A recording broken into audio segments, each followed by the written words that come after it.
Assalamualaikum.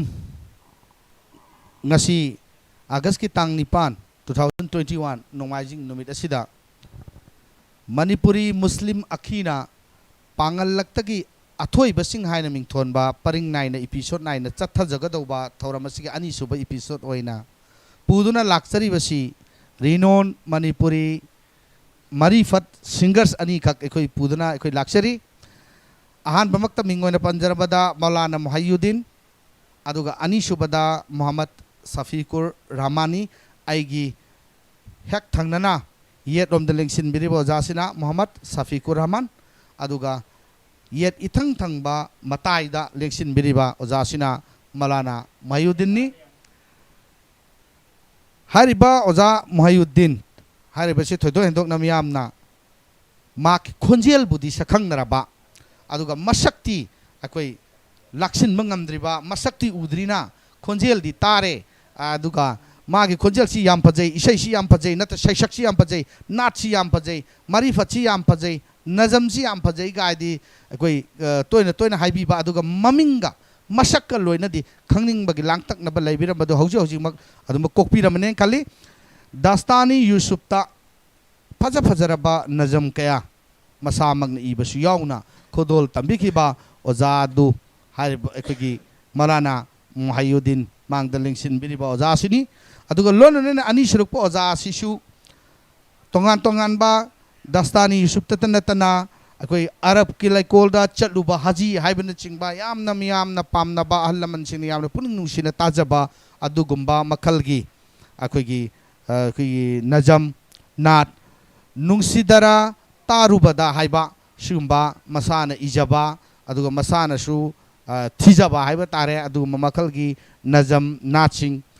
makal kaya ni oja ani sina ekoi miyam da khudol tambiri basi ngasi khwaidagi hena nungai jari basi oja ani sigi khonjel di taba phangaga masibu kana oiramgadage haibagi masak mawong singsi khangning ba oja singi saksi uning ba kaya na langtak na leibadu suksoi soidramak miyamna ekoi uba phangbiramani adongi langtak na ba khoirang badu suksoi soidramak kokpiramane khali akoigi oja amukka su hanna panjage Maulana Muheiyuddin agi khwai yet tangbana kan da phambiri basi Lilong haurebi turel ahanbini aduga aigi hek yet tangbada dengsin biri basina oja Shafiqur Rahman Lilong haurebi turel ahanbini oja sisu haujik oja makha tarak asi hana matama madal leiramba akoigi Naat Nazam gi sakpa mawonga haujiki sakpa mawonga mawong ani asi ho kaya ihong hongdrabasu saisakpa sing haibadi Nazambu adagi Naatpu aduga akoigi Marifatpu thibiri ba sakpiri ba sonbiri ba singsi masigi mawong matau hongdragasu hanadi angang kaya ilai leiramde haujikti angang kaya leirakpadagi haijab tare haujik kitang sitharurabagum mutharurabagum tawbasi kare hingalakpagi mawong ama laklibani haujiksi aduna asigum bai marak sidaida oja singi akoigi liraba isai singsibu maithiba ngambadi haujik pawdasu amata thoktri eno oja idi thamjage aduna oja handak sidi akoi tabiriba yengbiriba miyam YouTube ki streaming da laibiriba mayam singsu gosoidana akoigi tabi ningamgane ne khali aduna akoi oja akoigi haubasida akoi ama anitang akoi ahanba akoi kenona akoigi Naat upoirasu Nazam boirabasu Marifat poirabasu ama mani akoi sa kanda maduna haudokpo isi oja akoi ahanbada oja akoi kenoda lakchage oja Muheiyuddin Maulana Muheiyuddin da lakchage oja gi oina akoi akoigi solo sakpai mote akoi duet oina dum tausi oja gi hojik ama akoigi tonganba akoigi si oja anina khwaidagi henna Dastane Yusuf te yaukhiba haitare akoigi favorite oiba loinati phajai loinati miyamna dum pambi khiba ngaktani adu ahan basida khwaidagi hen oja anina pamje na khanba ma kaktang akoi thambi si oja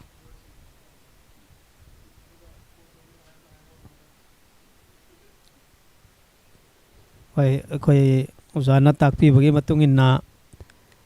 Dastane Yusuf tagi miyam masu matam do yamna pamna tabi haina hek tariba kangu singna haibirak pa yawi adu manung diga amuktang lakhot charaga khoi lan thok chage Misar ning thaugi hukumda lanjadaba Yusuf to kaisum sangda thamduna wanalin batahan ki Misar ning thaugi hukumda lanjadaba Yusuf to kaisum sangda thamduna wanalin batahan ki Jule khagi wakhanna thamoi gi khawang bakok na ba Jule khagi wakhanna thamoi gi khawang bakok na ba Yusuf alayhi salam da nungsi pau khong chalu ngai lay ba qua thok ôi duna cây sum sang da lay han ki Yusuf alayhi salam da nungsi pau khong chalu ngai lay ba qua thok ôi duna cây sum sang da lay han ki Misar ning thaugi hukum da lanjada ba Yusuf to kaisum sangda thamduna wanalin batahan ki aduga aikoina hana mamangda namjakhiba Dastane Yusuf tinataba Manipur ki Manipuri Marifat ahina khangnaba asengba laga bandaga leinaba mari da yumpham oiba Marifat aikoina hana na keseta laikhraba amatanga aikoi lanthok chage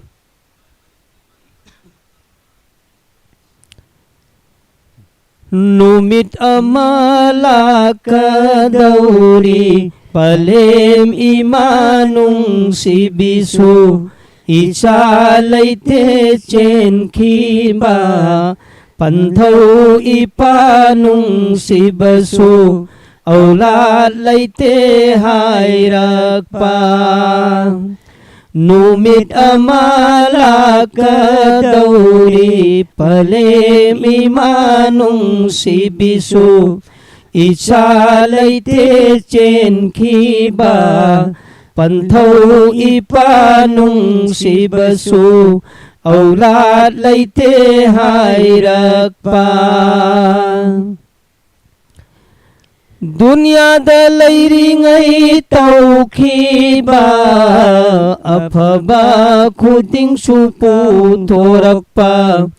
Fataba kuting supong dorak pa Dunya da layringay tawkiba Afaba kuting supu torak pa Fataba kuting supong dorak pa Langja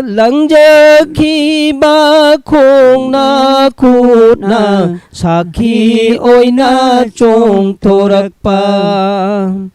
Langja kiba khong na kut na Sakhi oi na chong torak pa Numit amala kadauri Numit amala kadauri Palem imanung si bisu Ichalay te chen kiba Panthau ipanung si basu Aulat lay te hayrak pa Masi chahi kaya ki mamang na namgraba Adugumba mayek ni aduna matam sangna sakharwa mayekni hek mamang da keset sakhe bugumna di khoi nau jik makti sakpangam jadraga su marifat asi yam marik chom ba marifat ni yam lungai jakre akhoi ojani na hagasi yam na matam kuirabagi mamang da record tobi khraba akhoi gi marifat ama yamna magul lei khraba marifat ani haiba tare matang manau naina koi kudol tambi khre lon na YouTube ki streaming da library ba ichile no maru mapang khuding makki mafam da khangan jari badi akone pije ki number da hoje jingma call to birak tuna adong ge apam bi isei khanbiraga nat khanbiraga nazam khanbiraga aduga marifat khanbiraga oja ani dagi koi solhal bihau na bagi koi gi khudong chabadu lomi nasi adung ge apam badu hariba phone number da call to biduna ningsing bira u lon na hariba koi gi thoramasi ga mari leinana nat marifat amadi nazam hariba mayam siga mari lena bo hangsing so hariba number adu makta dagi call to biraga hangbirak pa yagani hojik bakha chatharak boy no ja akore su babang da khana jakiba angang sing hojik inkhal leiba angang sing sida hojik nat marifat si mayam am hojik si yam kanna hojik si machin tum khali haijab dare adubu hariba hojik jimo ojani na su utpire ba du mangai re hanagi mamang da leikibo oja singna ahal singna oja kugi leikidraba oja kaya na thambiramba isei singsi makhoibu hojiki angang sing hojiki inkhale ban ha sing sinadi tas tau bangam da isei ekui chayek chawong mayamam leiri yaba ekui nata nazam da aduga marifatta aduna hariba mayam singsi akoi makoi na di tambang ngamba nate haijaba taraga su handaki ekui hojiki anuba train sidai da pukhalak pada ekui lukke tawroba mayam chi hinkala lak pada hojiki naharon sing sina chobo thorang ama lauri haibidi ekui masi wafam simde ekoi masen yaminna si haiba wafam si thamjaba lona hoji kolama ka hojik lai hoja kolam sing ekui lokot minasi hello Waalaikum salam Pol tobirakli si kadai waidagi oi birabana somgi mingama de laifam haibio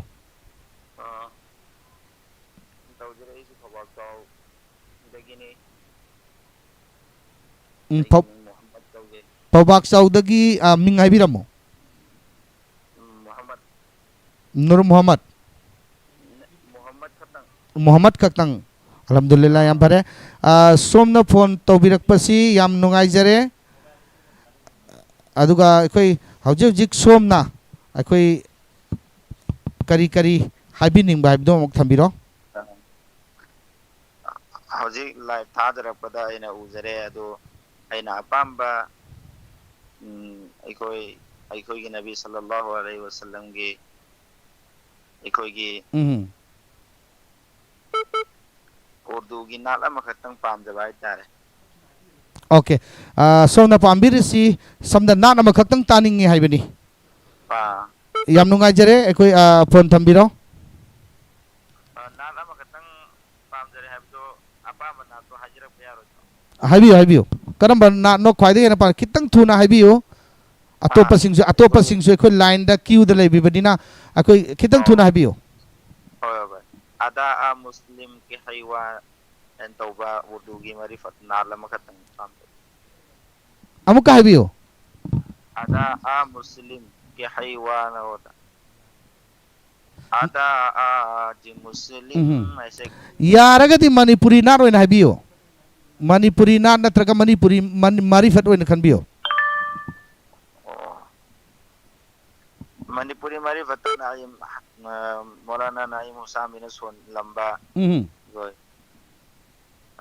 halima tauba manipuri do adu yam nungai jare phone thambiro ekoi mati ama ekoi taminarasi hojiki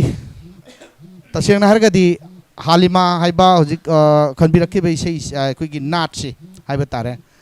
Maulana Naeemiddin na ekoi sakpiramba adugumba ekoi sonbiramba du amakakni adubu mahaki matau tamjaraga ekoi lengsin biriba jani gi manung dagi amana tawbigadra natraga animak na tawbigadra tawbisi hairiba nat asi Maulana Naeemiddin Husami na sakpirambani अदुबो महाक ती अल्लाह ना तोंगाना महोंद पीबीबा अदुगुम्बा खोंजेलनी अदा अखोइनाबुदी मानबा ngамoi अदुबो सकपति इंशाअल्लाह मतेक मक्तंग थमजगे हलीमा हलीमा हलीमा हलीमा हायरम्मीद युमदा चंगदुना हलीमाना हायरम्मीद युमदा चंगदुना हलीमाना ऐगी युमद खैरुल वरा लेंगलक्लेने हायरम्मीद युमदा हजिक अखोई phone number सुई Q the लेरे मुझे कई नोंग तुम तामिनसी कना नोंग तुम खमिनसी हा हेलो कई आई थवाल मोइजिंग दगी फिरोज थौबाल मोइजिंग दगी फिरोज याम नुंगाइजे फिरोज ना फोन तौबिरकपा अदो फिरोज हाबियो मखा तबियो आई मेसा मुहैयुद्दीन दगी नात अंत तानी येन तरपनीदा नात सिकर नात ओइरबनो नात की अहो परे नंगबु इमागी नाकतेना तौ ओ लाक अमुतंग हाना हाबियो लाक लो नंगबु इमागी नाकता ओ इस्माइल नुंसिरा बाय सकपै मनिफत ओके याम नुंगाइजरे फोन थंबिरो मति अमतंग तामिनरसी ओ जानी मनुंग दगी अमना थंबिरो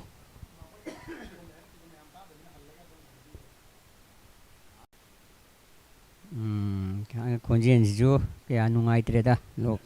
लोक खर खूबदगी खोंजेन जिजु यादरे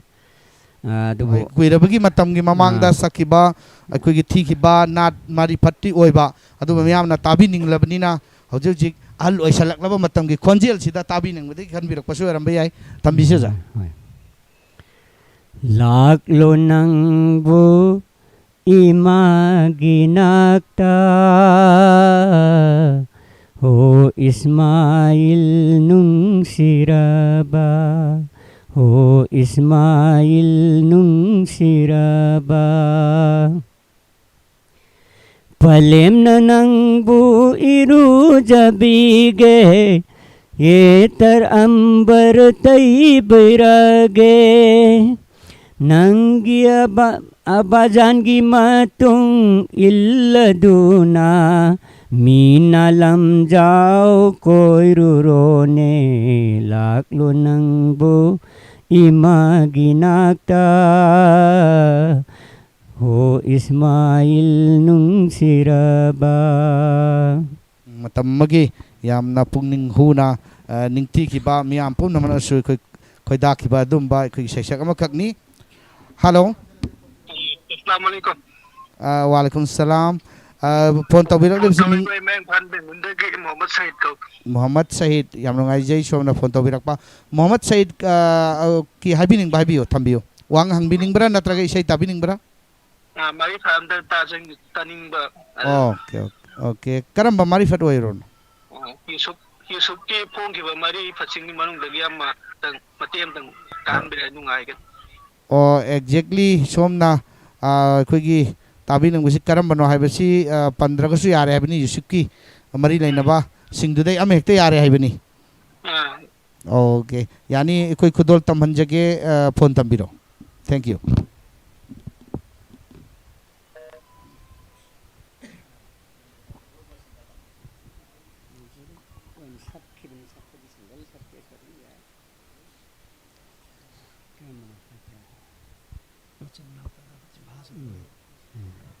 यूसुफ की मती अमतंग थमजरबके हारिबा दास्तानी यूसुफ हारिबा केसेट अदुदी यावखिबा मचिन मनाव यूसुफ की मचिन मनाव पोकमिनदब मचिन मनाव ताराना मा यूसुफपु मपादा थियमलगा पुथोकलगा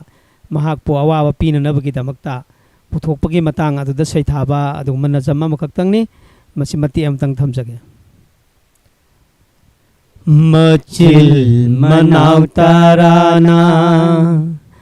Macil Manau Tarana Mapa Ibungo Yakub ta Yusuf puge hai do nam pagia thangni kare Yusuf puge hai do nam pagia thangni kare Macil Manau Tarana Icil inaw tarana mabupoduna pujage Icil inaw tarana mabupoduna pujage Humang irik cil haloy uful marika haloy Humang irik cil haloy uful marika haloy Icil inaw tarana Macil manaw tarana Mapa ibungo Yakub ta Yusuf puge hai do na mapagia thangni kare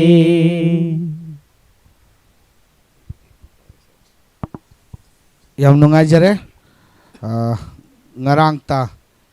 ngasita akoigi inau nauna akoigi thoglakpa sahekumna ningthi je haijaba tai ado hojujik si ozani gi punsida haiba tare hariba khongjang si changsilakpada nat saknaba honrakpada marifat saknaba honrakpada aduga akoigi nazam saknaba honrakpa matamda kwaidagi henna wakhiba thawdok kaigumba ama kaktang leiragadi ozani ma kyamam taning singdi wakhiba khudong chat khidaba yam sauning khiba numit ka hairagasu ozaki am taning singdi ahanba makta masi tasengnamak aikoi musalman singi manipur da leiriba pangan sing haiba tare pangan singi ato pamfamda aikoi lilong manung da makti nattaba yaripokta adagi faudenda adagi funreida sorada mafam manipur gi mafam singda aikoi lohong khongdong bagumba adagi even thobalda maruina thobalda ayamba masigi program si aikoi da marifat sakpiu sumai lohong khongdong gi thodok lei si lei haidana haibiraktana yamna chatpa yawi chatliba thodok sing adu program sing adu madu makoina su fatta nungda atopa muslim ga mari lena da culture singda madu matam manghandana nabagi damakta masi oina tausi haidana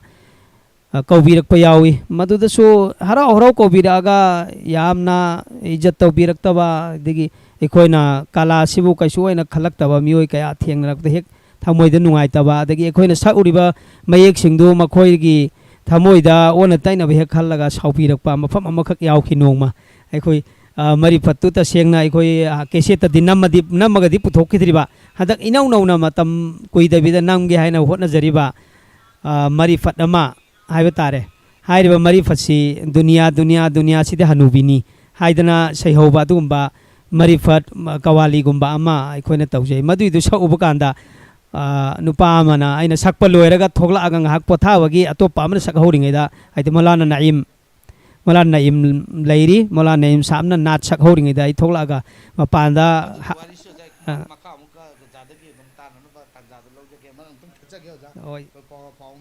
yare hello saya kan bagi Muhammad Danis kalau kata tazage haibiyo Kidabara nakhoibu azabi ilai to ado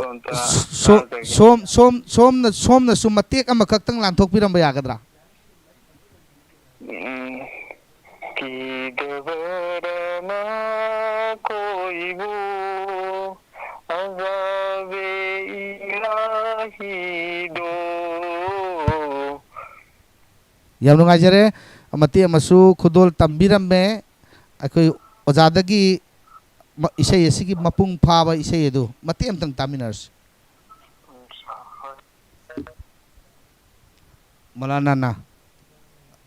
akoi Maulana Naeemiddin gi original isai ni tabu nat ni aduga hojik khudol tambi gadoribsina Muhammad Shafiqur Rahman na khudol tambi gadoribni hobisyo Hairiba Marifat asi akhoi irongdagi Dr. Akbar Ansari sahabna ipirakibani malana naim samna sakpiramani mahakti mahaki matam madu yoraktuna lagi maikaida hangre adubo hairiba Marifat asi matek mutang thamjage inshallah Kidabara nakhoibu Adabe ilahi do Kidabara nakhoibu Adabe ilahi do Hakki wahang lakpada Kari pau kumpiruni Hakki wahang lakpada Kari pau kumpiruni Kari pau kumpiruni Bicar gidinu mita Kidabara nakhoibu Adabe ilahi do Adabe ilahi do Yang nungai jere oja mathang siai oja Maulana Muheiuddin da laksage oja khoi oja da ngasai na hangjaki bagumna khoi miyam na su dum viewers sing na su dum khoi khangning ngangda ba hai tare khoi naat kumba khoi marifat kumba si sakpa chatpa kan dai tare thengna ki ba hek sauning ba adu numit to de ngasi de ai naat marifat se chatpa suje chalaroi gai na khan gi ba hai tare adu ba yang sauning gi ba awa ba nungai ta ba tension pokhi ba thok ko le di apetang am tang tambi masi chatpadadi amuk khaktang thengna ki mafam amdang yari pok bamo lekai da aduga cassette number dana bindia recording aina isum gida namle rami mada cassette number phomloi loraga mistake oidana handana tau khibda mada tension khar lai khibam yauki wa ki bai base handana ko namak pai ji wa ba mo asuk yam ba mayam du yam kanna wa na honara kan du dai da loire na nungsa sor ji handora kan du nuai na pothara kan du da asai du am bau yadre soi gre lo na makok de handore na rak da so tension am na bi ni hoy adu maka ta bi adu mata ki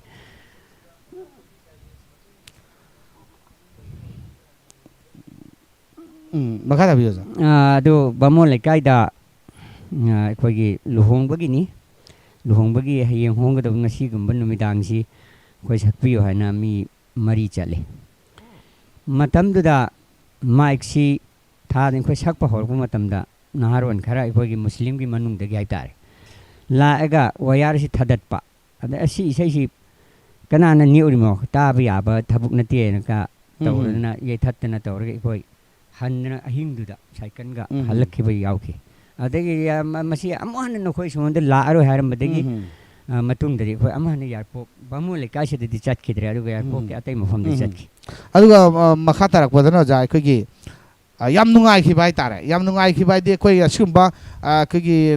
naat kumba koi gi marifat kumba son ba chat pa matam da shen ga si yam piraktana natraga koi gi thagat wa hai ga si yam hairak tras madui mafam do nungai da ko makoido ga babo ka chi yam hekta tilam dana mayam na yam ne appreciate to birakhiba adu mafam ga thogdok ka nising bibram tang ga bi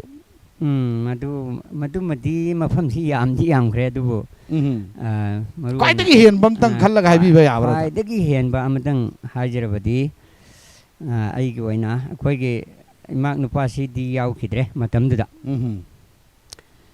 kairang da kairang khabai so hai tare maduda program amdang lanthoi luhong bagini khoi ahing da halak tawni nonga la phoba tawraga paisa thaba moya pa mapa masi thagal lakpa ade khoi sum sakpa sin nongan ki si khangaude ta han ba yaro ya hiro hai be mo mo da phajal laga thambi ki hai nonga lega su amuka chak cha ba si pung ni pan da pijani si phom da sakpi yoina sakamba aduga I didn't need a receiving to Natabata, Tab Lapa audience Tagi, Haitare, Adwai, Singna, ꯂꯩꯀꯥꯏꯗꯨꯒꯤ ꯃꯤꯅ ꯑꯩꯈꯣꯏꯗ prize ꯑꯣꯏꯅ ꯄꯤꯕ ꯈꯣꯠꯄ ꯄꯩꯁꯥ ꯅꯨꯡꯁꯥ ꯄꯤꯔꯛꯈꯤꯕꯁꯨ ꯀꯌꯥꯃꯨꯛꯁꯨ ꯌꯥꯎꯈ꯭ꯔꯦ ꯃꯗꯨꯅ ꯑꯩꯒꯤ ꯄꯨꯟꯁꯤꯗꯗꯤ ꯈ꯭ꯋꯥꯏꯗꯒꯤ ꯍꯦꯟꯅ ꯅꯨꯡꯉꯥꯏꯈꯤꯕ꯭ꯔꯥ ꯍꯥꯏꯅ ꯈꯟꯖꯩ ꯑꯇꯩꯗꯁꯨ ꯅꯨꯡꯉꯥꯏꯕ ꯀꯌꯥꯃꯨꯛꯄꯨꯗꯤ ꯊꯦꯡꯅꯩ ꯈ꯭ꯋꯥꯏꯗꯒꯤ ꯍꯦꯟꯈꯤꯕ ꯍꯥꯏꯕꯒꯤ ꯋꯥꯅꯤ ꯑꯇꯩꯗꯁꯨ ꯑꯗꯨꯃꯛ ꯅꯨꯡꯉꯥꯏꯈꯤꯑꯅ ꯍꯥꯏꯕꯅꯤ ꯌꯥꯝ ꯅꯨꯡꯉꯥꯏꯖꯔꯦ ꯍꯧꯖꯤꯛ ꯑꯩꯈꯣꯏ ꯑꯣꯖꯥ ꯃꯊꯪꯗ ꯑꯣꯖꯥꯗ ꯂꯥꯛꯆꯔꯕꯗ ꯑꯩꯅ ꯃꯈꯥ ꯇꯥꯅꯤꯡꯉꯤꯁꯤꯅ ꯑꯣꯖꯥ ꯑꯩꯈꯣꯏꯅ ꯁꯨꯝ ꯊꯦꯡꯅꯔꯛꯄꯗ ꯑꯩꯈꯣꯏ ꯃꯈꯥꯗꯁꯨ ꯑꯣꯖꯥ ꯑꯩꯈꯣꯏ ꯃꯈꯥꯗꯁꯨ ꯑꯉꯥꯡ ꯃꯌꯥꯝ ꯑꯃꯁꯨ ꯁꯛꯑꯦꯅ ꯍꯧꯖꯤꯛ ꯁꯩꯁꯛꯁꯤꯗ ꯂꯥꯛꯏꯌꯦꯅ ꯍꯥꯏꯔꯤ ꯑꯩꯈꯣꯏ ꯅꯥꯖꯝꯗ ꯑꯩꯈꯣꯏꯒꯤ ꯅꯥꯠ ꯊꯤꯕꯤꯕ ꯑꯩꯈꯣꯏꯒꯤ ꯅꯥꯖꯝ ꯑꯗꯒꯤ ꯃꯥꯔꯤꯐꯠ ꯃꯌꯥꯝꯁꯤꯗ ꯆꯪꯁꯤꯜꯂꯛꯏ ꯍꯥꯏꯔꯤ ꯅꯍꯥ ꯃꯌꯥꯝ ꯑꯃꯁꯨ ꯍꯥꯏꯔꯤꯕ ꯅꯍꯥꯁꯤꯡꯁꯤꯒꯤ ꯃꯅꯨꯡꯗ ꯑꯣꯖꯥ ꯑꯩꯈꯣꯏꯅ ꯍꯦꯛ ꯍꯥꯏꯕꯗ ꯑꯩꯈꯣꯏꯒꯤ ꯑꯣꯖꯥꯁꯤꯡꯒꯤ ꯇꯨꯡꯏꯟꯕꯤꯔꯛꯄ ꯍꯥꯏꯕ ꯇꯥꯔꯦꯅꯦ ꯑꯁꯤꯒꯨꯝꯕ ꯅꯍꯥ ꯑꯃꯅꯤꯇꯪ ꯍꯧꯖꯤꯛ ꯍꯧꯖꯤꯛ ꯅꯥꯠ ꯃꯥꯔꯤꯐꯠ ꯑꯩꯈꯣꯏꯒꯤ ꯅꯥꯖꯝ ꯍꯧꯖꯤꯛ ꯍꯧꯖꯤꯛ ꯁꯩꯁꯛꯁꯤꯗ ꯂꯩꯔꯤꯕ ꯅꯍꯥ ꯈꯔꯗꯪ ꯃꯤꯡ ꯄꯟꯕ ꯌꯥꯕ꯭ꯔꯥ ꯑꯣꯖꯥ ꯄꯟꯕꯤꯌꯨ ꯃꯔꯨꯑꯣꯏꯅ ꯃꯁꯤꯒꯤ ꯃꯇꯥꯡꯁꯤꯗ ꯑꯩꯕꯨ ꯄꯟꯖꯧ ꯍꯥꯏꯔꯒꯗꯤ ꯍꯧꯖꯤꯛꯃꯛꯀꯤ ꯑꯣꯏꯅ ꯑꯩꯈꯣꯏꯒꯤ ꯃꯇꯝ ꯈꯔꯒꯤ ꯃꯃꯥꯡꯗꯒꯤ ꯃꯍꯥꯛꯀꯤꯗꯤ ꯀꯦꯁꯦꯠꯁꯨ ꯌꯥꯝꯅ ꯂꯩꯈ꯭ꯔꯕꯅꯤ ꯑꯩꯈꯣꯏꯒ ꯄꯨꯟꯅꯁꯨ ꯑꯗꯨꯝ ꯄ꯭ꯔꯥꯛꯇꯤꯁ ꯇꯧꯃꯤꯟꯅꯗꯅ ꯃꯁꯤ ꯃꯁꯣꯔꯥ ꯇꯧꯗꯅ ꯅꯩꯅꯃꯤꯟꯅꯗꯅ ꯅꯥꯠ ꯑꯅꯧꯕ ꯃꯥꯔꯤꯐꯠ ꯑꯅꯧꯕ ꯀꯌꯥ ꯄꯨꯊꯣꯛꯃꯤꯟꯅꯅꯕꯒꯤ ꯍꯣꯠꯅꯗꯅ ꯃꯔꯨꯑꯣꯏꯅ ꯆꯪꯃꯤꯟꯅꯔꯤꯕꯁꯤ ꯍꯣꯠꯅꯔꯤꯕꯁꯤ ꯀꯅꯥꯅꯣ ꯍꯥꯏꯕ ꯇꯥꯔꯒꯗꯤ ꯃꯌꯥꯡ ꯏꯝꯐꯥꯜꯗꯒꯤ ꯑꯩꯈꯣꯏ ꯃꯌꯥꯡ ꯏꯝꯐꯥꯜ ꯕꯦꯡꯒꯨꯜꯗꯒꯤ ꯗꯥꯛꯇꯔ ꯏꯁꯥꯛ ꯑꯂꯤ ꯁꯦꯛ ꯃꯍꯥꯛꯁꯤꯃ ꯑꯩꯈꯣꯏꯒ ꯑꯗꯨꯝ ꯄꯨꯟꯁꯟꯅꯗꯅ ꯑꯩꯈꯣꯏꯒ ꯒ꯭ꯔꯨꯞꯁꯤ ꯄꯨꯜꯂꯦ ꯑꯗꯨꯒ ꯂꯣꯏꯅꯅ ꯑꯩꯈꯣꯏꯒꯤ ꯃꯨꯐꯇꯤ ꯃꯨꯅꯤꯁ ꯑꯍꯃꯠ ꯍꯥꯏꯅ ꯃꯍꯥꯛꯁꯤꯁꯨ ꯕꯦꯡꯒꯨꯜ ꯂꯧꯀꯣꯛꯇꯒꯤꯅꯦꯅ ꯈꯟꯖꯩ ꯃꯍꯥꯛꯁꯨ ꯑꯩꯈꯣꯏꯒ ꯄꯨꯜꯂꯒ ꯍꯥꯏꯔꯤꯕ ꯃꯨꯅꯤꯁꯁꯤ ꯃꯃꯥꯡꯗꯗꯤ ꯑꯃꯨꯛ ꯐꯥꯎꯕ ꯃꯥꯒꯤ ꯅꯝꯕ ꯅꯥꯠ ꯃꯔꯤꯐꯠ ꯅꯝꯕꯁꯤ ꯌꯥꯎꯗꯕꯅꯤ ꯑꯗꯨ ꯃꯇꯝ ꯈꯔꯒꯤ ꯃꯃꯥꯡꯗ ꯑꯩꯈꯣꯏꯒ ꯈꯟꯅꯔꯒ ꯇꯥꯟꯅꯔꯒ ꯅꯝꯈꯤꯕ ꯌꯥꯎꯈ꯭ꯔꯕꯅꯤ ꯃꯆꯤꯟ ꯇꯨꯝꯈꯠꯂꯛꯏꯕ ꯉꯥꯛꯇꯅꯤ ꯃꯈꯣꯏꯁꯦ ꯑꯗꯨꯒꯤ ꯃꯈꯥ ꯇꯥꯔꯛꯄꯗ ꯑꯉꯥꯡ ꯆꯍꯤ ꯍꯟꯊꯔꯛꯄ ꯑꯄꯤꯛꯄ ꯃꯈꯣꯏꯗꯒꯤ ꯆꯍꯤ ꯍꯟꯊꯕ ꯊꯥꯛꯀꯤ ꯑꯉꯥꯡꯁꯤꯡꯁꯨ ꯈꯔꯗꯤ ꯍꯧꯖꯤꯛ ꯀꯟꯅ ꯃꯈꯣꯏꯁꯨ ꯑꯩꯈꯣꯏ ꯅꯩꯅꯔꯤ ꯇꯝꯕ ꯍꯣꯠꯅꯔꯤ ꯃꯁꯤꯒ ꯃꯔꯤ ꯂꯩꯅꯕ ꯅꯥꯠ ꯃꯔꯤꯐꯠ ꯅꯖꯝꯁꯤꯒ ꯃꯔꯤ ꯂꯩꯅꯕ ꯁꯛꯄꯒꯤ ꯃꯑꯣꯡ ꯁꯩꯁꯛꯀꯤ ꯃꯑꯣꯡ ꯃꯌꯦꯛꯀꯤ ꯁꯤꯅꯆꯤꯡꯕ ꯀꯌꯥꯃꯨꯛ ꯅꯩꯅꯔꯤ ꯍꯣꯏ ꯑꯃꯃꯝꯇ ꯑꯣꯏꯅ ꯃꯤꯡ ꯄꯜꯂꯨꯗ꯭ꯔꯒꯁꯨ ꯀꯌꯥ ꯑꯃꯁꯨ ꯑꯣꯖꯥ ꯑꯩꯈꯣꯏꯒꯤ ꯇꯨꯡꯗ ꯍꯧꯒꯠꯂꯛꯏ ꯍꯥꯏꯕꯅꯤ ꯃꯁꯤ ꯇꯥꯖꯕꯗ ꯑꯩꯈꯣꯏ ꯌꯥꯝ ꯅꯨꯡꯉꯥꯏꯖꯩ ꯑꯗꯨꯒ ꯍꯧꯖꯤꯛ ꯑꯣꯖꯥ ꯑꯩꯈꯣꯏꯒꯤ ꯒ꯭ꯔꯨꯞ ꯍꯥꯏꯕ ꯇꯥꯔꯦ ꯑꯣꯖꯥ ꯑꯩꯈꯣꯏꯒ ꯍꯧꯖꯤꯛ ꯌꯥꯝ ꯇꯣꯏꯅ ꯄꯨꯟꯕꯤꯔꯤꯕ ꯑꯣꯖꯥ ꯍꯥꯏꯕ ꯇꯥꯔꯦ ꯑꯗꯨꯒ ꯍꯧꯖꯤꯛ ꯄꯨꯟꯃꯤꯟꯅꯔꯤꯕ ꯑꯣꯔ ꯃꯇꯝ ꯈꯔꯒꯤ ꯃꯃꯥꯡꯗꯒꯤ ꯄꯨꯟꯃꯤꯟꯅꯔꯝꯕ ꯍꯥꯏꯕ ꯇꯥꯔꯁꯨ ꯑꯩꯈꯣꯏ ꯑꯣꯖꯥꯒꯤ ꯁꯥꯔꯀꯜ ꯑꯣꯖꯥꯅ ꯌꯥꯝ ꯄꯨꯟꯃꯤꯟꯅꯕꯗ ꯅꯨꯡꯉꯥꯏꯈꯤꯕ ꯍꯥꯏꯇꯥꯔꯦ ꯄꯨꯟꯃꯤꯟꯅꯕꯁꯤ ꯀꯅꯥ ꯑꯣꯏꯕꯤꯔꯕꯅꯣ ꯑꯣꯖꯥ ꯃꯁꯤ ꯃꯔꯤꯐꯠꯀꯤ ꯃꯇꯥꯡꯗ ꯑꯩꯈꯣꯏꯅ ꯅꯩꯅꯔꯛꯏꯕꯁꯤ ꯆꯍꯤ ꯃꯇꯝ ꯁꯥꯡꯉꯕꯅꯤ ꯑꯗꯨꯅ ꯃꯁꯤ ꯂꯣꯏꯅ ꯂꯤꯔꯨꯕꯗꯤ ꯉꯝꯃꯔꯣꯏ ꯑꯗꯨꯕꯨ ꯃꯔꯨꯑꯣꯏꯅ ꯍꯧꯖꯤꯛꯀꯤ ꯑꯣꯏꯅ ꯃꯃꯥꯡꯗꯁꯨ ꯄꯨꯜꯂꯝꯃꯦ ꯑꯍꯟꯁꯤꯡꯒ ꯑꯗꯨꯕꯨ ꯀꯥ ꯍꯦꯟꯅ ꯑꯗꯨꯛ ꯍꯛꯅ ꯀ꯭ꯂꯣꯖ ꯑꯣꯏꯅ ꯍꯣꯠꯅꯔꯝꯕꯒꯤ ꯋꯥꯗꯤ ꯂꯩꯇꯦ ꯑꯩꯈꯣꯏꯒꯤ ꯃꯔꯛꯇꯒꯤ ꯍꯧꯖꯤꯛ ꯑꯜꯂꯥꯍꯒꯤ ꯃꯅꯥꯛꯇ ꯃꯍꯥꯛꯄꯨ ꯑꯐꯕ ꯃꯐꯝꯗ ꯂꯥꯟ ꯊꯝꯕꯤꯕ ꯑꯣꯏꯁꯅꯨ ꯃꯧꯂꯥꯅꯥ ꯅꯥꯏꯃꯨꯗꯤꯟ ꯍꯨꯁꯥꯃꯤ ꯑꯩꯈꯣꯏ ꯇꯣꯏꯅ ꯂꯣꯏꯅꯔꯝꯕꯁꯤ ꯃꯧꯂꯥꯅꯥ ꯅꯥꯏꯃꯨꯗꯤꯟ ꯍꯨꯁꯥꯃꯤ ꯑꯩꯒꯤ ꯅꯥꯀꯟꯗ ꯐꯝꯕꯤꯔꯤꯕ ꯑꯩꯒꯤ ꯃꯥꯃꯥ ꯃꯧꯂꯥꯅꯥ ꯑꯗꯨꯒ ꯑꯩꯒꯤ ꯑꯩꯈꯣꯏꯒꯤ ꯃꯣꯍꯝꯃꯗ ꯏꯁꯂꯥꯎ ꯔꯍꯃꯥꯟ ꯑꯗꯒꯤ ꯃꯅꯤꯄꯨꯔꯒꯤ ꯅꯥꯠ ꯃꯔꯤꯐꯠꯄꯨ ꯃꯁꯤꯡ ꯊꯤꯉꯝꯗꯅ ꯑꯃꯗꯤ ꯐꯖꯔꯕ ꯋꯥꯍꯩ ꯋꯥꯇꯥ ꯃꯇꯤꯛ ꯆꯥꯔꯕ ꯋꯥꯍꯩ ꯀꯌꯥ ꯏꯕꯤꯔꯛꯈ꯭ꯔꯕ ꯃꯣꯍꯝꯃꯗ ꯇꯦꯖ ꯈꯥꯟ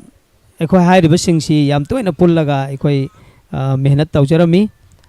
ꯑꯗꯣ ꯃꯈꯣꯏꯁꯤꯒꯤ ꯃꯅꯨꯡꯗꯒꯤ ꯃꯧꯂꯥꯅꯥ ꯅꯥꯏꯃꯨꯗꯤꯟꯅ ꯆꯠꯈꯤꯕꯁꯤ ꯃꯌꯥꯝ ꯇꯥꯕꯤꯔꯤꯕ ꯄꯨꯝꯅꯃꯛꯅꯁꯨ ꯗꯨꯋꯥ ꯌꯥꯎꯕꯤꯌꯨ ꯃꯍꯥꯛꯄꯨ ꯑꯐꯕ ꯃꯐꯝꯗ ꯊꯝꯕꯤꯅꯕꯒꯤꯗꯃꯛꯇ ꯑꯩꯈꯣꯏꯁꯤ ꯑꯗꯒꯤ ꯂꯣꯏꯅꯅ ꯍꯧꯖꯤꯛꯇꯤ ꯑꯩꯈꯣꯏ ꯗꯥꯛꯇꯔ ꯏꯁꯥꯛ ꯑꯂꯤ ꯁꯦꯛ ꯑꯗꯒꯤ ꯃꯨꯐꯇꯤ ꯃꯨꯅꯤꯁ ꯑꯍꯃꯠ ꯁꯥꯍꯕ ꯃꯈꯣꯏꯁꯤꯡꯁꯤ ꯄꯨꯜꯂꯒ ꯑꯩꯈꯣꯏ ꯍꯧꯖꯤꯛꯇꯤ ꯏꯊꯠꯇꯅ ꯑꯅꯧꯕ ꯃꯥꯔꯤꯐꯠ ꯅꯥꯠꯁꯤꯡ ꯄꯨꯊꯣꯛꯅꯕ ꯍꯣꯠꯅꯖꯔꯤ ꯌꯥꯝ ꯅꯨꯡꯉꯥꯏꯖꯩ ꯑꯣꯖꯥ ꯃꯔꯛ ꯊꯠꯅ ꯑꯩꯈꯣꯏ ꯀꯣꯜ ꯑꯃꯁꯨ ꯂꯥꯛꯏ ꯀꯣꯜꯁꯤ ꯀꯅꯥꯅꯣ ꯑꯝꯇꯪ ꯇꯥꯃꯤꯟꯅꯁꯤ ꯍꯜꯂꯣ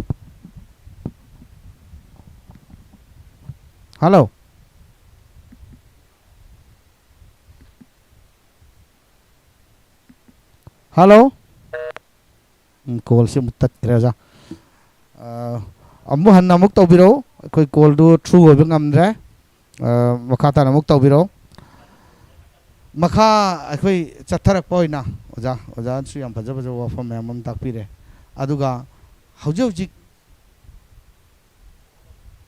ꯑꯣꯖꯥ ꯑꯩꯈꯣꯏꯅ ꯆꯪꯁꯤꯜꯂꯛꯄ ꯃꯌꯥꯝꯁꯤꯡꯁꯤꯗꯩꯗ ꯅꯤꯡꯕ ꯊꯨꯡꯕ ꯊꯨꯡꯗꯕ ꯃꯌꯥꯝ ꯑꯃ ꯍꯧꯈ꯭ꯔꯀꯥꯟꯗ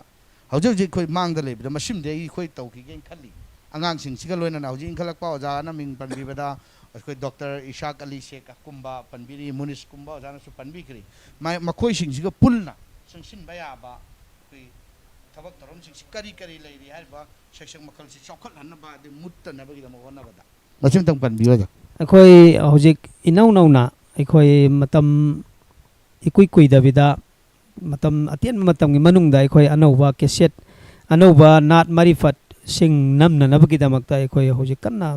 ꯍꯣꯠꯅꯖꯔꯤ ꯌꯥꯝꯗ꯭ꯔꯕꯗ 14 ꯀꯨꯟꯃꯨꯛ ꯅꯥꯠ ꯃꯔꯤꯐꯠ ꯄꯨꯟꯁꯤꯜꯂꯒ 14 ꯀꯨꯟꯃꯨꯛ ꯗꯥꯛꯇꯔ ꯏꯁꯥꯛ ꯑꯂꯤ ꯁꯦꯈ ꯃꯨꯐꯇꯤ ꯃꯨꯅꯤꯁ ꯑꯩ ꯏꯁꯥꯃꯛ ꯑꯗꯒꯤ ꯃꯣꯍꯝꯃꯗ ꯏꯁꯂꯥꯎ ꯔꯍꯃꯥꯟ ꯁꯤꯇ ꯅꯠꯇꯅ ꯑꯩꯈꯣꯏꯅ ꯁꯦꯝꯒꯠꯆꯕ ꯃꯈꯣꯏꯅꯁꯨ ꯌꯥꯝꯅ ꯄꯥꯝꯖꯅ ꯍꯣꯠꯅꯖꯕ ꯑꯉꯥꯡ 2-3ꯒꯤ ꯅꯥꯠꯁꯤꯡ ꯃꯔꯤꯐꯠꯁꯤꯡ ꯑꯩꯈꯣꯏ ꯅꯝꯅꯅꯕ ꯍꯣꯠꯅꯖꯔꯤ ꯌꯥꯝ ꯅꯨꯡꯉꯥꯏꯖꯩ ꯑꯣꯖꯥ ꯃꯔꯛ ꯊꯠꯅ ꯀꯣꯜ ꯑꯃꯇꯪ ꯂꯥꯛꯏ ꯇꯥꯃꯤꯟꯅꯁꯤ ꯍꯜꯂꯣ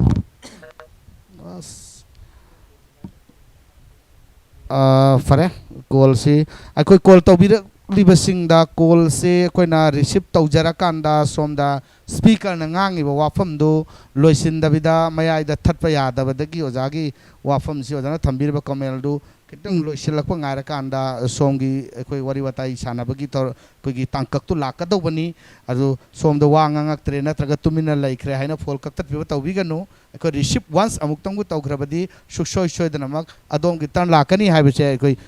ꯁꯣꯝꯗ ꯊꯝꯖꯔꯤ ꯍꯧꯖꯤꯛ ꯐꯣꯟ ꯑꯃ ꯂꯥꯛꯑꯦ ꯑꯣꯖꯥ ꯃꯁꯤ ꯑꯃꯨꯛꯇꯪ ꯂꯧꯈꯠꯃꯤꯟꯅꯁꯤ वालेकुम सलाम फोन तौबिरक्लिबसी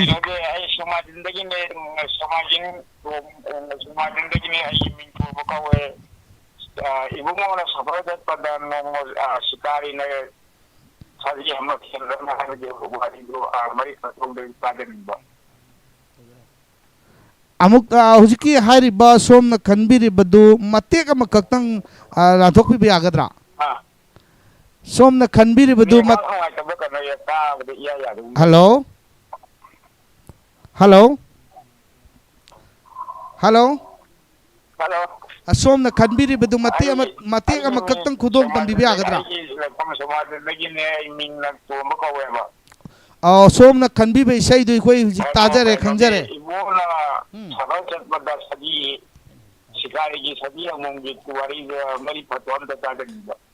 यारे यारे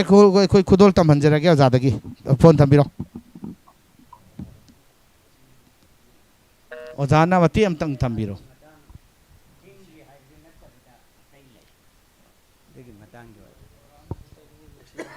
यार ओजाना मती अमतंग थंबिरो ओजा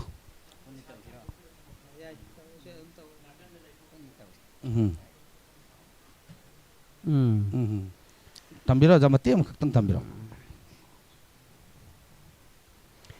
हजरत इबुंगो नुंसीबना इसराकी नमासोलगा मदीना की जंगल अमदा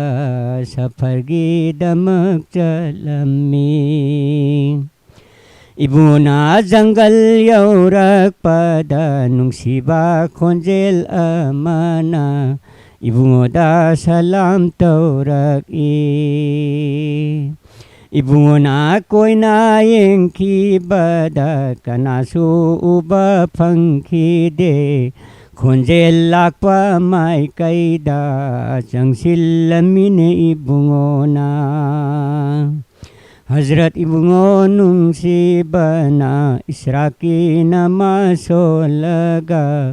मदीना की जंगल अमदा सफर की दमक चलमी याम नुंगाइजरे जान सुमति अमजिक तंबिरे अदुगा हजिक मतमसी अखोई लैसलक्त्रबनी तसेंगना हारगदी अखोई लैसलमदाइसिदा ओजानीदगे इना याम कन्ना खंगिंगबंगिंगबा खितंग लैरी ओजादगे हानबा लाक्चगे हुजिकी सेक्सक्सी चंगछलकपा मतमसिदा केसेट नंबरबु ओइरो अदुगा मफम अमदे चटपबु ओइरो प्रैक्टिस तौबबु ओइरो मसिदा मतेंग पांगबिरकपा हाइतारे अखोई हारिबा तौतु याम फैने मदुदे सेंथुम चंगदब लेसु आई लेरे एंगोंदा हेरो कायना मतेंग पांगबिरक्किबसि ओजा सुगलाई लेतबरा नत्रगना मतेंग पांगबियु गायना हाइरुबसु यावबरा कमाइन तौई मतेंग त तंबि ꯑꯩꯈꯣꯏꯅ ꯃꯔꯤ ꯐꯠ ꯁꯛꯆꯒꯦ ꯄꯩꯁꯥ ꯈꯤꯇ ꯄꯤꯌꯣ ꯍꯥꯏꯅ ꯍꯥꯏꯔꯨꯕꯁꯤꯗꯤ ꯅꯨꯡꯉꯥꯏꯇꯕꯅꯤꯅ ꯃꯗꯨꯃꯗꯤ ꯇꯁꯦꯡꯅ ꯍꯥꯏꯖꯈꯤꯗ꯭ꯔꯦ ꯀꯅꯥꯗꯁꯨ ꯍꯥꯏꯖꯗ꯭ꯔꯤ ꯑꯗꯨꯕꯨ ꯅꯣꯏꯅ ꯇꯧꯔꯤꯕꯁꯤ ꯃꯁꯤ ꯑꯩꯈꯣꯏ ꯃꯥꯡꯍꯟꯗꯕ ꯐꯩ ꯃꯁꯤ ꯍꯣꯠꯅꯒꯗꯕꯅꯤ ꯍꯥꯏꯗꯅ ꯑꯩꯈꯣꯏꯅ ꯑꯇꯣꯞꯄ ꯄ꯭ꯔꯣꯒ꯭ꯔꯥꯝꯒꯨꯝꯕ ꯑꯗꯒꯤ ꯀꯝꯄꯤꯇꯤꯁꯟꯒꯨꯝꯕ ꯐꯪꯁꯟꯒꯨꯝꯕꯗ ꯍꯦꯛ ꯍꯥꯏꯕꯤꯔꯛꯄ ꯌꯥꯎꯏ ꯑꯩꯈꯣꯏ ꯑꯉꯝꯕ ꯃꯇꯦꯡ ꯇꯧꯒꯅꯤ ꯈꯣꯠꯀꯅꯤꯅ ꯑꯗꯨꯝ ꯍꯥꯏꯕ ꯋꯥꯍꯩꯗꯤ ꯑꯗꯨꯝ ꯑꯅꯥꯟꯕ ꯌꯥꯝ ꯇꯥꯈ꯭ꯔꯦ ꯑꯗꯨꯕꯨ ꯊꯕꯛ ꯑꯣꯏꯅꯗꯤ ꯉꯁꯤꯐꯥꯎꯗꯤ ꯐꯪꯖꯗ꯭ꯔꯤ ꯑꯗꯣ ꯑꯩꯈꯣꯏ ꯍꯣꯠꯅꯖꯔꯤꯕ ꯑꯩꯅ ꯉꯁꯥꯏ ꯃꯤꯡ ꯄꯟꯖꯈ꯭ꯔꯤꯕ ꯑꯩꯈꯣꯏ 3, 5, 6ꯇꯣ ꯑꯩꯈꯣꯏ ꯃꯁꯦꯟ ꯂꯥꯟꯅ ꯑꯩꯈꯣꯏꯗ ꯄꯤꯕꯤꯔꯤꯕꯁꯤꯡꯗꯨꯗꯒꯤ ꯑꯗꯨꯝ ꯈꯔ ꯄꯨꯊꯣꯛꯅꯔꯒ ꯑꯗꯨꯝ ꯇꯁꯦꯡꯅ ꯍꯥꯏꯔꯤꯕ ꯀꯩꯅꯣꯁꯤ ꯐꯣꯟ ꯑꯃ ꯍꯧꯖꯤꯛ ꯑꯣꯖꯥ ꯂꯥꯛꯑꯦ ꯃꯔꯛ ꯊꯠꯅꯖ ꯐꯣꯟ ꯁꯤꯝꯇꯪ ꯂꯧꯈꯠꯃꯤꯟꯅꯁꯤ ꯀꯅꯥꯅꯣ ꯈꯪꯃꯤꯟꯅꯁꯤ ꯍꯜꯂꯣ ꯍꯜꯂꯣ هلو السلام عليكم هلو السلام عليكم हेलो हेलो अस्सलाम वालेकुम وعليكم السلام هايبيو वालेकुम सलाम هايبيرو सोमना हाइबीगदबदु थंबिरो सोमगी युम सोमगी लै मिंग अमदे लैफम हाइबियो ना लमा खक्ता ताद निंगना तोरपा औ फोन नमा सोमगी नाकता फोन नमा अखोय गो ऑन तोरगा लैबा माली वारी सानमा माली मदु खितंग लैपटॉप पियो ना लमा खक्ता तागे ना तोरपा हाइबियो याम नुंगाइजे सोमगी लैफम अमदि मिंग अंतंग हाइबिरमो ये मैं इंसान बेंगुंदगी मिंग हाइबियो सिराज याम नुंगाइजरे मैं इम्फाल बेंगुल दगी सिराज सोमना ताबिनिंग बा सि नाट नत्रगा मारिफतो अहोबो परेंग भाइबियो Eigi Rasulgi manakta puduna sablo aibusu gunagi polum se lum salat le haiba nato taning ba haita yam nungajare koi mati am tang tahan jarage koi phone tambiro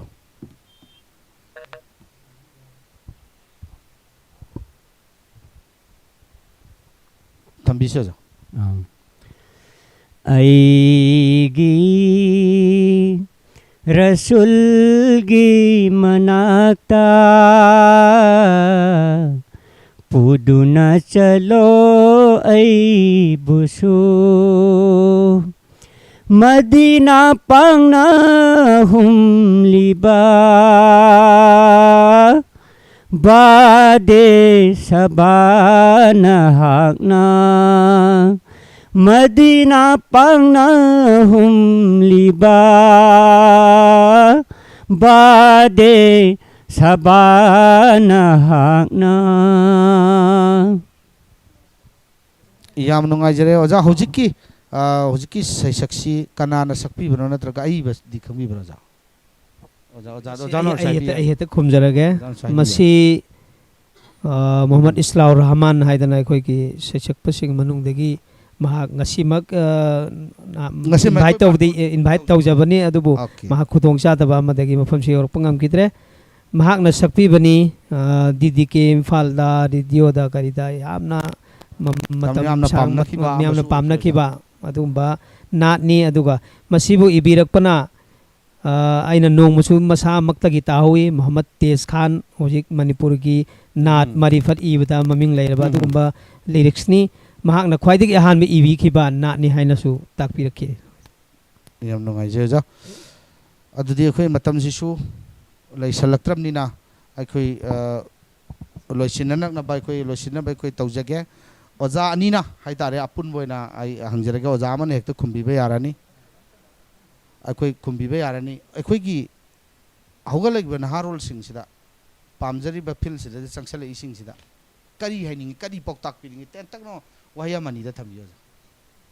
oja ani gi matha buthang thambiba yare oja ani gi moch aina si haugalakliba tasengna lana khonjel su phana pibiriba aigi musalman gi angang sing makha taba sing sida thamjaningi wafamdi masi Allah gi nabi gi matik magun bu thagat pa saireng sing asibu saithaba amadi Allah ga mari leinaba banda ga mari leina wafam sing bu saithaba asigumba khoi gi Manipur da leiba pangan singi Muslim singi world da leiba Muslim singi culture asi manghandana ba Manipur da sumasi hotna bada saruk yamin nasi khara khachik thoglaga aikhoina khangjaba adusu share tawjage aduga khanna tanabadu tawminnasi haina yamnu ngai jeja marak thana phone am so jalai kananu ting min se ja hello wa alaikum salam habiyo so hawjiki do ya na hawjik na lama khan gi ne akse ado bora islau rahman gi wikin na to yamna ta janing ba du bidu magi youtube ta thabra kari email magi kanodu okay yam nungai jare ngasi maksi oja masa maksi ko invite tau jabani adu oja gi khudong cha da khara lebidik leksilak pa ngamdre adu suksoi soi da koi youtube to oro anywhere koi social media da koi adom gi nakong adom gi mi yo hanjana bai ko hona jage thank you for your call phone to bidik bidik thagat chari adu di oja koi makha chatharak poina oja ani da gi losilak poina koi koi madui mamang mangoi na ojagi bot phongdok pire kamaina aikoi gi tawhaning bage tungda lai banaron sing sidai da aikoi gi saisaksi muttana ba madi hena saukhatna bai haiba wafam mama dana thambira ojagi su mot amani tang thambiyo aina thamjaning badi hojik haugal laiba angang sing sida khonjen se adukki matik tharaba ngaktang thokna re masing lakngam den thoklai aduna nakhoi khonjen singdu aidi afabagi maramda afabagi maikaida pusalhaninga i noi chaubi ai hindi film oiro manipuri oiro madudi ekhoi islam gi khelabni islam gi sida pusalega aidi ekhoi islam si takpada Allah na pibiriba khonjel do Allah na pibiriba khonjel si rahmatni rahmagi mai kai da season ba season na han ningi haidna ai masi thamjari alhamdulillah yam nungai jare phone am lai kanano kaminasi hello assalamu alaikum wa alaikum salam habiyo min lai fam takbi marifat aziki marifat islau rahman sakpani na haibadu adu natte maulana naeemiddin usami na sakpa marifat ne Eigi Rasulgi manakta na sakpi saidu adudi ojadagi sengdok wai ta si ojai khoi oja sida leksin biribo ojadagi tabiyo pon thambiro hawjiki hairiba nato Eigi Rasulgi manakta haiba mayek asidi asengbadi islau rahman sakibani adubu maulana naeem na sakpadudi karigumba stage gumbada function gumba karigumba hek saklamba oiramba yai aduna maraksida masiga madumadi yam chummaba wafamni ekoina hona jaraga namgiba potnina adum ekhoi matu kaujate oja islau rahman silengsin biribo jagi hek dak nabak kolik hojik makta dungti yoina unara kandu da thabak tawminari ba saksaki baramda sangsin minari bo ja singi kolik ni aduna aduga loina na ika gi shu ate hekta member oi betna tana yamna aruba thau sing puminari ba hai tare adumba oja sing ngaktani oja hum mari se aduna ojana haibiri bo afam sida thajaba tambiro aduga ngasai oja naeemiddin sakpiram baduna ngasai gi oja kaya gi isei miyam na khanbirak tana ngasi oja sing nei khoi khudol tambiri ba sumai tawdana oja naeemiddin da su ngasai gi islau rahman lengbi raktab duda sumba isei phajabam le engtang sakpira bona haibada sakpira ba soidana oiramgadra in khalli adu aseng mamakta di oja islau rahman na akoi sakpiram bani haiba sida akoi pumnamak yaminna jai wo pham ji tamjage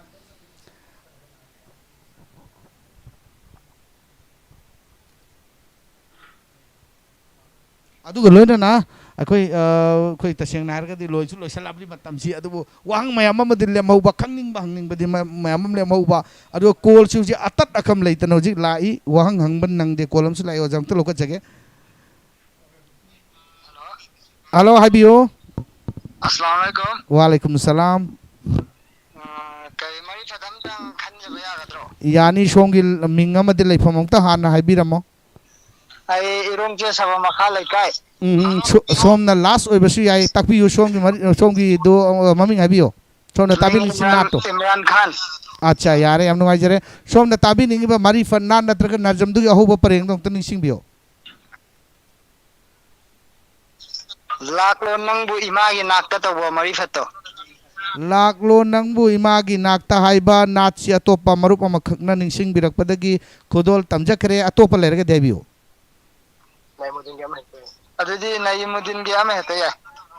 ke Naeemiddin gi yare koi ojadagi try to honjage oja Naeemiddin si masa makti khoi sidai danga singa si maksilengsin birakte amadi mahak si tasengna lai khidrabani aduna mahak ki तसेंगना माकी इसेसिंगसे Koyna सक्चबा मतमदा ओजासिंगसिना लानथोकपा मतमदा तसेंगना मागबु निंगसिंगबा मदि मागबु इकाई खुमनाबा उटपा अदुगी वाखलोनदा कोइ तौजबनी हाइबा वाखलोनसे ओजासिंगसिनसु अदुम थंबी अदुना तसेंगना ओजासिंगना तौरब ओजादुना अखोइदा लानथोकपिरंबा तौबिरंबा मयामदि इलाइ लाइ हनबा अखोद होंदोक हनबा मदुगी वाखल केमता लेजदे ओजासी ओजाबु इकाई खुमनबने उटलगा अखोइ कुदोल तमजबनी हाइबा वाफम के आम अखोइ ओजासिंगना Thumby ngasi lengsin biribo ojasidagi oja Naeemiddin sakpiramba isai amaka kudol tamanjage phone tambiro thambisi oja Naeemiddin gi ma'am खमीर मतुंगिना ai thamjage hariba nat asi mulana Naeemiddin yamna phajana sakpiraba myamna su yamna pamna khiba ai isamna su compose tawjakhiba adugumba sorupan jakhiba nat ni लाप Ikram हाय नी Medina आकाए Medina दी थमोइद लैरे तामी करम हाय नी Medina तामी करम हायनी Medina रोजाए Athar दी वाह खलदलई रे लापी करम हायनी मदीना आकाए मदीना दी थमोइद लैरे याम नुंगाई जरे ओजाना मते अमा ओजा अलैखिद्रबा ओजा Naeemiddin हुसामिना कुदोल तंबीरंबा ओजा दुबु निंगसिंगजबोइना मियामना खदबिरकपा मियामना पामे ताकपिरकपगी बतुंगिना कोइ कुदोल तमजरे हजि जिक्सी कोलमा अखोई अमुक लाई मसिंग तल लखो मिनसी कनानो मिनसी sorry call C true होइबो ngamdre amon लाए हेलो हेलो अस्सलाम वालेकुम वालेकुम अस्सलाम सोमगी मिंगा मदि लाइफम मोंतंग ताकपिरमो अहान बावैना आई यमिंग साकिब अदुगा लिलोंगदगी हेलो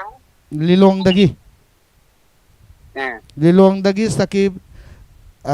सोमना फोन तौबिरकपा याम नुंगाइजै सोमना वहांग ओइना हंबिनिंगब्रा नत्रगे इसै ओइना ताबिनिंगब्रा नाट ओइना ताबिनिंगब्रा नजम ओइना ताबिनिंगब्रा मारिफत ओइना ताबिनिंगब्रा हाइबियो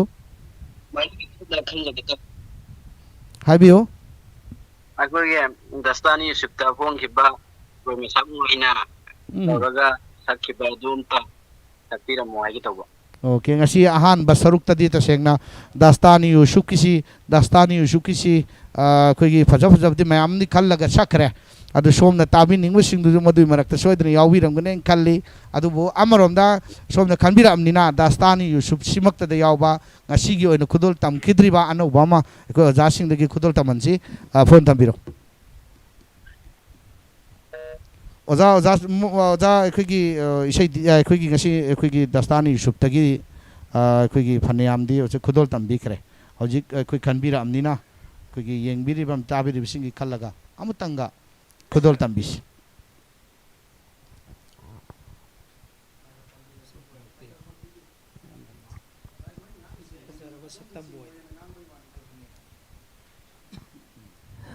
हाइरिबा Dastane Yusuf tagi mati amakakang matamsu akoy matamsu leselakaba namara moraga mati akutang tawjage fajara basak tambu mihauda bakanano ningthira bacheng laudo kalakta bayaw deda fajara basak tambu Fajara basak tambu mihauda bakanano ningthira bacheng laudo kalakta bayaw deda fajara basak tambu Maroina ngasigi thauram basida aina maroi ba wafam amwaktang haijaningba tabiriba yengbiriba amadi saisak asibu pambiriba mioi sing angang sing hawalagliba aigi lengmanaba sing ikhataba sing ithak thongba sing da haijaning wafam amatangdi ekoina marifat ni naat ni haidana iriba mayek sing asi tasengnamak munna khallaga achum arandu thidok piraga alim ulama sing mufti sing da munna hangbiraga mayek sing si ihanbiba yenghanbiba check tawhanbiba pamjai maramdi mayek ta asoiba lagi nabida rasulda haidok pada hek akaiba oigadaba wahi kaya yawi haidana ulama sing na takpir kayawi madui sing du cheksinna yengminna si haibu wafam simtang ai message oina myam da thamjari masi munna yengminna si masini aina maru oina thamjaningi wafam aduga za aina iloi loi boino za da ki amtanga khangjaning basi za akoi naatsi mayamam leire marifat mayamam leire aduga nazam mayamam leire stage da thuoga sakpadabo adu mangaire amadabu sakpoiro amadabu sakpoiro makoi ai basingsi maming ipan panbidaba gumba matawba sida ozagi kari thamoida fil kari tawbi maming si ta sengnar kanda stage da saeng kaloi na naman lan thok ta de na che aduni ibirakpane na haiba najam sakta de najam da aduni ibirakpane haibisi mase suksoi mak soidana mak tawhanjaning bagi apamba khoi de dil laijai oja khoi de kamaina oja fil tawbi masi matang masi ai bagi mingsi tasengna tangai fadana panbigadabani saiba kangbuna su masi wakhal laigadabani aikoina sakjaba matamda de ayama matamda aikoi ai bagi mamingsi panjai adubo hojikti sakpa mi si masing lana pinadana masing faniamna thogla ena laujare thogla aikoina su uba phange adu ai bagi mamingsi palhaningi pansu panpham thoi maramdi mayek amaga hek puthorakpa chumna marik chumna ithorakpa ka haisi kabi haiba saireng ithorakpa ka haisi araiba thabakti natte hariba aduna masi mingsi palhaningi pansu pangadabni ai ekhoi isabusu Allah na kawhanda boisuna yam matamda pannabu hona jagani yamna ngajere oza khanagadauba ozadagi khangjaningba loiba naiba natte matung ozana makha sum chatharakpa matamda ozagi achievement su mayamum lakhini matung tarakpada so oza matung amuk unanabagi dumba koi masen unaraga kai khannaba yaba khangminaba yaba mayam do za khangminaba tanjadu laujage ozani gi chillaba matam bulle koi kaithokpidana ngasi mai koi gi bafam sida lengbiraga tauram sibu koi gi mateng pangbiba madi mai pakhan biba sigi damakta yamna koi thagat pa hon koi phongdok chari loina ngasi gi tauram sibu puthokpada hol tim tauram sibu puthokpada camera gi mic degi sound gi mic degi adugi editing gi mic degi everything koi saruk yabiri ba pumna makpo koi thagat pa phongdok charaga tauram se koi loi sinjanaba taujage aroi be sidio ja ani degi koi punna sakmina be sei matek ama kakta nat poiro na jamboiro madun loi sinmina inshallah yaraga de marifat oina tausi marifat matik ama khaktang laina ama ni khaktang aikoi tawjarge aduga loisan minasi mayam pun mayam nasu midai pibina nawa hajari lot labasu phong libani phong labasu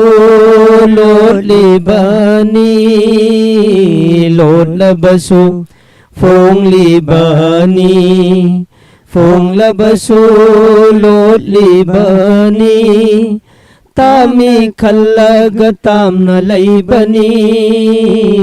naki khallaga nakna laibani kau haurasi nungsi basa Allahu Allahu Allah Allahu Allahu Allah Allahu Allahu Allah Allahu Allahu Allah lot labasu phong libani